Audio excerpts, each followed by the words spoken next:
In 2021, there's sunglasses, and then there's sunglasses. These, just sunglasses. These, also, just sunglasses. But these are a lot more than just sunglasses. These are from Facebook and Ray-Ban, and they'll record video. Cool or creepy? Or a bit of both. Let's have a look. There they are, the Wayfarer Ray-Ban stories from Facebook and Ray-Ban. I mean, who would have ever seen that coming, right? It's almost insane. But these here, these have a power switch on the inside.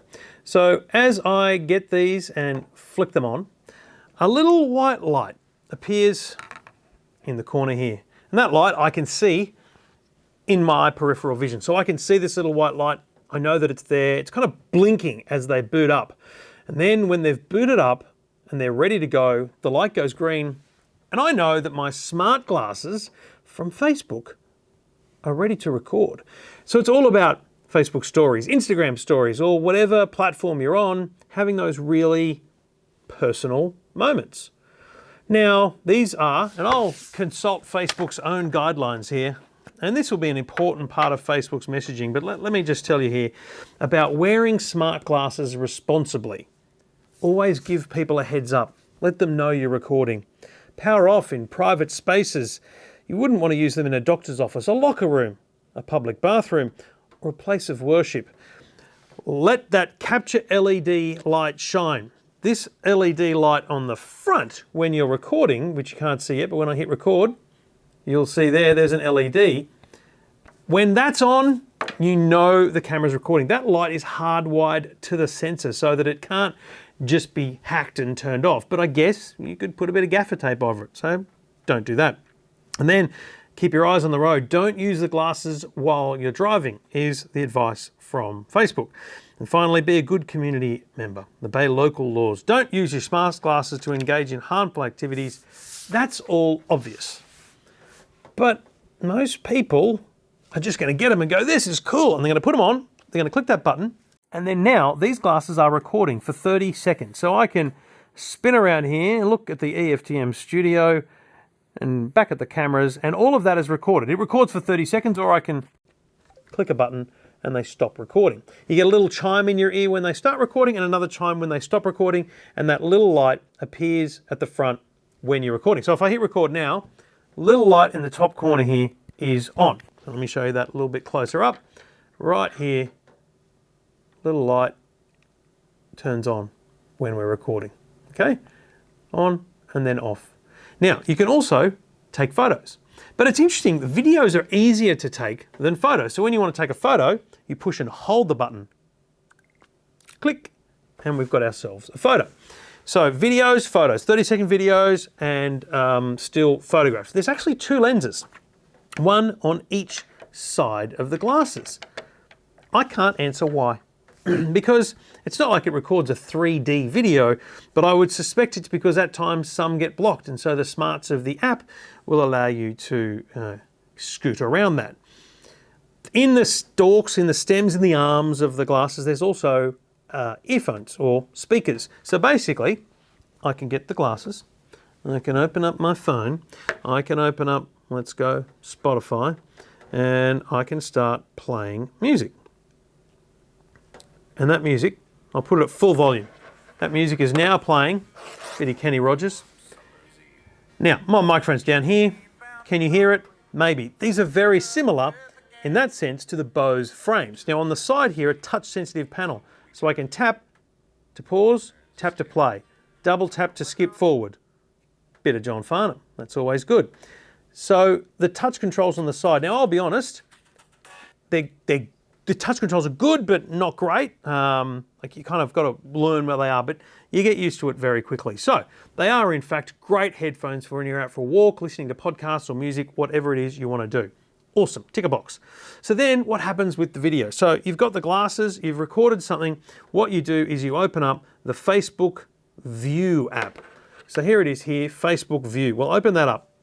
And what it now shows is all the captures that I've recorded here. These are all ones that I've recorded, and you can see there at the top, all the ones that I've just recorded now while we've been talking. And so the phone is connected, the images appear here, and they have auto downloaded to my phone. So I can simply hit play. So let's find the one where I turned around. That's a still photo. That's a video. And that's a video. Here we go. Look at that. So this is me spinning around as I was earlier, which you saw.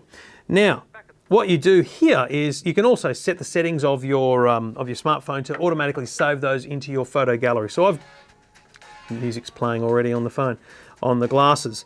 So I've got these automatically appearing in my photo library, so I can now just share those as stories or posts in my social media. Now in the Captures app, there's actually some pretty cool features where you can actually build your own little snippet. It'll take maybe 4 or 5 videos that you choose, and it'll make a kind of highlights reel. It's a good attempt, but there's way better ways of doing that in different apps. Even TikTok has a better approach to slicing up and choosing videos. So I think if Facebook want to do something better, they need to work on the app and work on how you choose and clip and basically a mini editing solution in here. But really this app is for downloading the content from your glasses onto your smartphone and then viewing them in your gallery. So if I open up my gallery here, I've got a whole gallery of just Facebook views. So this is physically on the camera. Now, if you look here, this is one of me riding a scooter, and my son is also riding a scooter. And so you can see here that it's my view of what was going on. Now, I've got to tell you, my biggest fear, or not fear, but my biggest concern about the technical nature of these glasses was stabilization. This kind of thing, that's not good.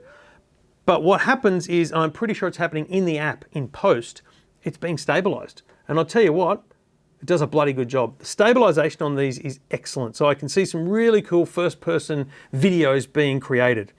I said at the start, creepy or cool. Look, I can't answer that. There's an off switch. There's an LED light. There's personal responsibility. There's always going to be creeps in the world. This does in some way enable them. And that's sad because it's such a cool product. Because if you think about almost the rubbish we share on social media, it's always, holding the phone like this, talking or whatever it is. This is a much more personal way of sharing your daily story or whatever it might be. Vlogging, day in review, those kind of things are going to be fantastic from this perspective. The audio is excellent. The microphone pickup is really good. So the personal audio, so listening to you, is very good. People around you doesn't pick up very well at all. So from a technical point of view, they're amazing. The stabilization of the video, the quality of the video, it's a square video, about 1184 by 1184. Photos are slightly wider and bigger. But from a technical point of view, I think they've nailed it. I think it's an excellent iteration of something Snapchat did a few years ago with their Snapticals or whatever the heck they called them. Bottom line, at $449, they're a very cool way of having your next Instagram or Facebook story or TikTok video, whatever it might be, done from a whole new point of view. Is it creepy? Yes, it is. And will there be some pretty awkward, weird, dumb, bad, and frankly illegal content recorded? Quite possibly. And it's up to Facebook to market themselves and let people know that these exist. Because they look so much like a good old pair of Wayfarer eyeglasses from Ray-Ban, it's going to be hard to spot them. You've got to see these little lenses. There's 20 different SKUs, different colors, different lenses. Because they're going to be sold at OPSM, you can get a prescription glasses. There's I think 3 or 4 different actual glasses models you can have, and then the lenses themselves. There's a lot of iterations of it. It's not just one, which is also a big deal. This is a huge partnership between 2 very big brands, Facebook and Ray-Ban, or the Ray-Ban empire. I'm amazed by it, but I just don't know how well they're going to be received in the world of privacy, and certainly Facebook being involved in the world of privacy. That's a troubling thing, and that's a problematic thing for Facebook, because they're just trying to put their best foot forward as a great product, which it is. I love the idea of it. I'm definitely going to use them because I think they're very cool. I just hope the awareness and the marketing campaigns around them allows people to understand that they exist, and I hope that people who buy them are a bit responsible about what they do. Let's go capture something.